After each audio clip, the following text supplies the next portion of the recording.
এসময়ত এখন গাঁৱত 4টা ভেকুলীয়ে বসবাস কৰিছিলে। সিহঁত 4টা একেলগেই সদায় থাকে আৰু এদিন আবেলি খাদ্যৰ সন্ধানত সিহঁত 4টা এখন হাবিৰ মাজলৈ বুলি আগবাঢ়ি গৈ আছে। তেনেতে সিহঁতৰ মাজৰ পৰা 2টা ভেকুলী এটা খালত সোমাই পৰিলে আৰু ওপৰত 2টা ওপৰতে থাকিল। তাৰ পাছত কি হ'ল, সিহঁতে দুইটাই খুব চেষ্টা কৰিছে ওপৰলৈ উঠি আহিবলৈ, কিন্তু চেষ্টা কৰিও সিহঁতে বিফল হৈছে, কাৰণ গাঁতটো অকণমান দ আছিলে। তাৰ পাছত সিহঁতে দুয়োটাই খুব চেষ্টা কৰি আছে।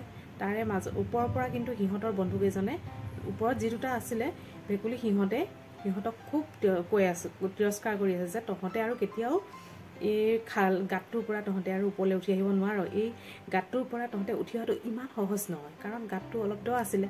কাৰণ তহঁতে ইয়াতেই সদায় এনেকেই থাকিব লাগিব, তহঁতে নেখাই নবৈ ইয়াতে মৰিব লাগিব। এনেকৈ কৰি ইমান কথা কৈছে যে সিহঁত দুইটাই মানে মনটো মাৰি পেলাইছে। তাৰে ভিতৰত এটা ভেকুলীয়ে ভাবিলে যে ইহঁতে ঠিক কথাই কৈছে, কাৰণ এই গাঁতটোৰ পৰা আমি ওপৰলৈ উঠি যোৱাটো ইমান সহজ কথা নহয়। তেনেকৈ ভাবিলে আৰু ভাবিলে মই এনেই মিছাতে কষ্ট কৰি আছোঁ, মই এই কষ্ট নকৰি মই ইয়াতে অকণমান কাষতে অকণমান বিশ্ৰাম কৰি থকাই ভাল। সেইবুলি ভাবি সেই গাঁতটোৰ ভিতৰতে অকণমান চুক এটাতে এটা ঠাই উলিয়াই লৈ সি তাতে জিৰণি ল'বলৈ ধৰিলে। এনেদৰে জিৰণি লৈ আছে এটা ভেকুলীয়ে কিন্তু তাৰ নিজৰ চেষ্টা অব্যাহত ৰাখিছে।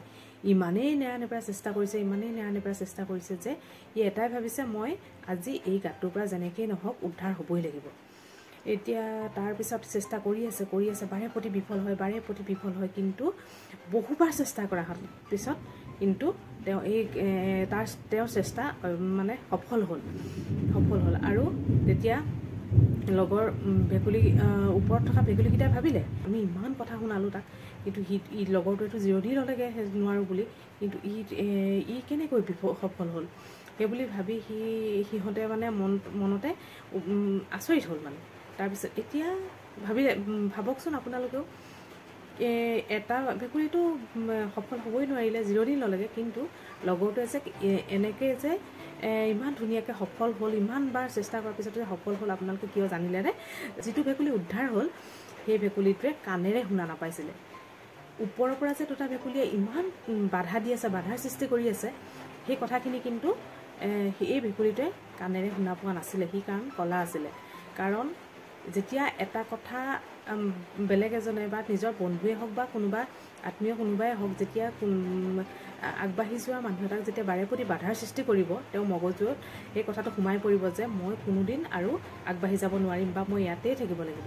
এই কথাটো এনেকৈ সোমোৱাই দিলে লগৰ ভেকুলীটোৱে শুনি থকাৰ কাৰণে, সেই কথাকেইটা শুনি থকাৰ কাৰণে সি কোনো কাৰণত সি ওপৰলৈ উঠি আহিবৰ কাৰণে আগ্ৰহ প্ৰকাশ কৰিব নোৱাৰিলে বা সি বাৰে প্ৰতি বিফল হৈছে। কিন্তু এই ভেকুলীটোৱে যে শুনা নোপোৱাৰ কাৰণে সি ওপৰলৈ উঠি আহিবলৈ সক্ষম হ'ল। কাৰণ আমাৰ জীৱনত এনেকুৱা কিছুমান মানুহ আহিব, এনেকুৱা কিছুমান কথা কৈ আপোনাক বাধাৰ সৃষ্টি কৰিব, আপুনি দুখোজ আগবাঢ়ি গৈও আকৌ পিছুৱাই আহিবলৈ আপুনি সক্ষম হ'ব। কাৰণ মই পাৰিম নে নোৱাৰিম এই কথাটোৱে আমাৰ মনলৈ বাৰে প্ৰতি আহি থাকিব।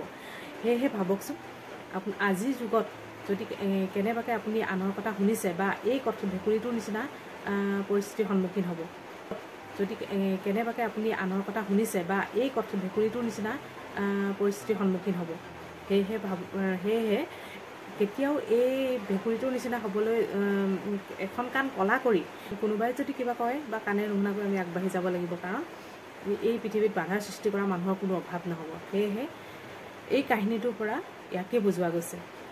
ধন্যবাদ।